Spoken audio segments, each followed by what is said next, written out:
মোস্তাফিজকে এরকম ভাবে কামব্যাক করতে দেখছি। সো আর একটু সহজভাবে যেতে উচিত ছিল। ব্যাটিং এ বাংলাদেশে আমরা বরাবরই দেখছি যে আমাদের ফিনিশারের একটা অভাব আছে। দাঁড়া ম্যাচটা একবার বাংলাদেশের পক্ষে আবার বাংলাদেশের বিপক্ষে, হার্টবিট কেমন ছিল তখন? আসলে আমি অনেক দিন পর বাংলাদেশের খেলা দেখতে বসছি, তো পুরো ম্যাচটা আমার কাছে মনে হয়েছে যে আই এম স্যাটিসফাইড। আপনার চোখে ম্যাচ উইনার কে আজকে?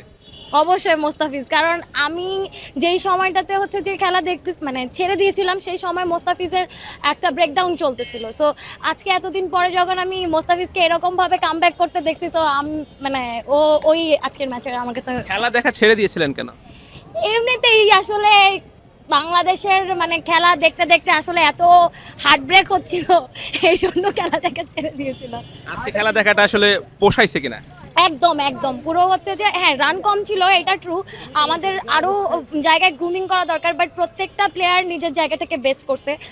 সাইফের একটু কয়েকটা জায়গায় লেগেছিল, বাট ও খারাপ করে নাই, ও অনেক ভালো করছে। তো আমরা আশা রাখি যে সামনে হয়তো বা আরও ভালো হবে। Thank you. ম্যাচ উইনার কে? ম্যাচ উইনার হচ্ছে মুস্তাফিজুর রহমান।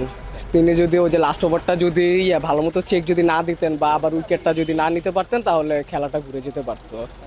খেলা দেখে কতটা সন্তুষ্ট? আরো সহজভাবে যেটা উচিত ছিল কিনা? হ্যাঁ অবশ্যই আরেকটু সহজভাবে যেতে উচিত ছিল। সেখানে হচ্ছে ওই যে সাইফ হোসেন, ওই যে সাইফ হাসান হচ্ছে যে 20 রান দিয়ে দিল এবারে, যেটার কারণে আফগানিস্তান একটু ভালো পর্যায়ে চলে গিয়েছিল। আর হচ্ছে এই যে লাস্টে তাসকিনের ওভারে, এই যে লাস্ট ওভারে যে এতগুলো 6, সেটা কাম্য ছিল না।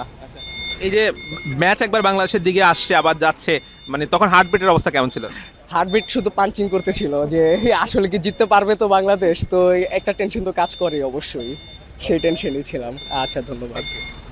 সহজভাবে যেটা উচিত ছিল কিনা? হ্যাঁ, তা তো অবশ্যই। আমরা তো আশাবাদী থাকি যে আরও সহজেই জিতবে বাংলাদেশে। আমরা যেই আশা নিয়ে এক্সপেকটেশন নিয়ে বসছি, মোটামুটি আমরা স্যাটিসফাইড, মানে যা হয়েছে আলহামদুলিল্লাহ। ব্যাটিং ইনিংস নিয়ে কি বলবেন? ম্যাচটা তো বোলাররাই জিতিয়েছে। রান আর একটু ভালো করা দরকার ছিল, কিন্তু তুলনামূলক কম হয়ে গেছে রানটা। তারপরে বোলাররা যেভাবে ডেডিকেশন নিয়ে খেলেছে, চেষ্টা করেছে বাংলাদেশকে একটা বিজয় উপহার দেওয়ার জন্য, আলহামদুলিল্লাহ আমরা যথেষ্ট সন্তুষ্ট। বাংলাদেশের চোখে ম্যাচ উইনার কে আজকে? Obviously Bangladesh, obviously. না মানে কোন ক্রিকেটার বাংলাদেশের? মোস্তাফিজ, আমি মোস্তাফিজের ব্যক্তিগতভাবে খুব ভক্ত। ওকে, থ্যাংক ইউ। বাংলাদেশ যথেষ্ট খারাপ ব্যাটিং করেছে, কিন্তু ম্যাচ জেতার কারণে সেটা তো ঢেকে গেছে। ব্যাটিং ইউনিট নিয়ে কি বলবেন? ব্যাটিংয়ে বাংলাদেশে আমরা বরাবরই দেখছি যে আমাদের ফিনিশারের একটা অভাব আছে। সো এই আজকেও দেখছি যে লাস্টের 4 ওভার বা লাস্টের 5 ওভারে বাংলাদেশ খুব বেশি রান করতে পারে নাই। যেভাবে রানটা আগাচ্ছিল, প্রায় 180+ রান করা উচিত ছিল। 180 রান করলে আমাদের অটোমেটিক ভালো করতে পারতাম। আবার আমাদের পার্ট টাইম বলার নেওয়া হয়েছে। এই পার্ট টাইম বলারের কারণে পার্ট টাইম বলার কিন্তু 4 ওভারে প্রায় 55 থেকে 56 রান দিয়ে ফেলছে। সো আমার মনে হয় যে আর পরবর্তী ম্যাচগুলো যদি খেলার সুযোগ হয়, যদি শ্রীলঙ্কা হারাতে পারে সুযোগ হয়, তো এই ম্যানেজমেন্টটা আরেকটু ভালোভাবে করা উচিত এবং আমাদের বোলিংয়ের পাশাপাশি আমাদের ফিনিশারের দিকে ফোকাস দেওয়া উচিত। কারণ আমাদের বাংলাদেশ বরাবরই টি-20তে আমাদের শুরু থেকেই হিটারে খেলা উচিত, যেটা আজকে আমরা শুরুর দিকে দেখছি যে মোটামুটি ভালো খেলছে, বাট ফিনিশিং কিন্তু করতে পারে নাই। সো এই ফিনিশিংয়ের অভাব বাংলাদেশ বরাবরই ভুগে আসছিল। আজকের ম্যাচও আমরা সেম দেখেছি, বাংলাদেশ হচ্ছে বরাবর সেম, যে হার্ট অ্যাটাক করতে করতে আমরা দেখা যাচ্ছে যে ম্যাচ জিতে যাচ্ছি। ব্যাপারটা হচ্ছে অনেকটা এরকম হয়ে গেছে, আজকেও সেম অবস্থা ছিল। আজকে ম্যাচ জয়ে বোলারদের ক্রেডিটটাই বেশি। আপনার চোখে সেরা ক্রিকেটারকে বাংলাদেশের? আমার চোখে সেরা ক্রিকেটার বলতে হচ্ছে আজকের ম্যাচে আমি যদি বলি, আজকের ম্যাচে হচ্ছে নাসুম খুব ভালো পারফরমেন্স করেছে, রিশাদও খুব ভালো করেছে। আর পাশাপাশি শেষের দিকে লাস্টের 4 ওভারে ফিল্ডিং খুব ভালো হয়েছে। সো যদি মোটামুটি ফিল্ডিং ইউনিটটা এরকম রাখতে পারে নেক্সট ম্যাচ যদি হয়, তো এরকম ফিল্ডিং রাখতে পারলে আশা করা যায় খুব ভালো। কারণ ইন্ডিয়া বলেন বা আমরা অন্যান্য যে বড় বড় দলগুলো দেখি, ইংল্যান্ড বা অস্ট্রেলিয়া বড় বড় দলগুলো দেখি, তাদের কিন্তু ফিল্ডিংয়ের কারণেই প্রায় দেখা যায় যে ম্যাচে 20-30 রান সেভ হয়ে যায়। সো বাংলাদেশ ভালো ফিল্ডিং করলে এটা বাংলাদেশের জন্য খুবই পজিটিভ দিক এবং খুব ভালো ফিল্ডিং করেছে। সো আমি মনে করি যে আজকে ভালো করেছে, নাসুম ভালো করেছে, রিশাদ ভালো করেছে, ওভারঅল সবাই মোটামুটি ভালো করছে, তাসকিন আহমেদ ভালো করছে। Thank you. A certain attitude with the batting, the changes they made have all been positive. Those who came in have had a wonderful effect. Long off still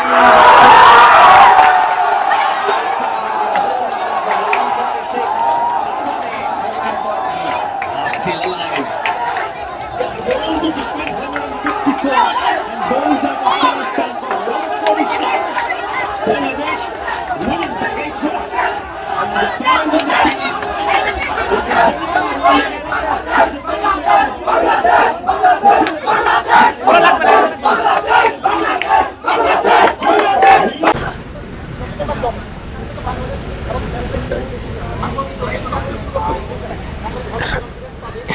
match একবার বাংলাদেশের দিকে আসছে আবার যাচ্ছে, তখন আসলে মনের অবস্থাটা কেমন ছিল, বিশ্বাস ছিল কিনা?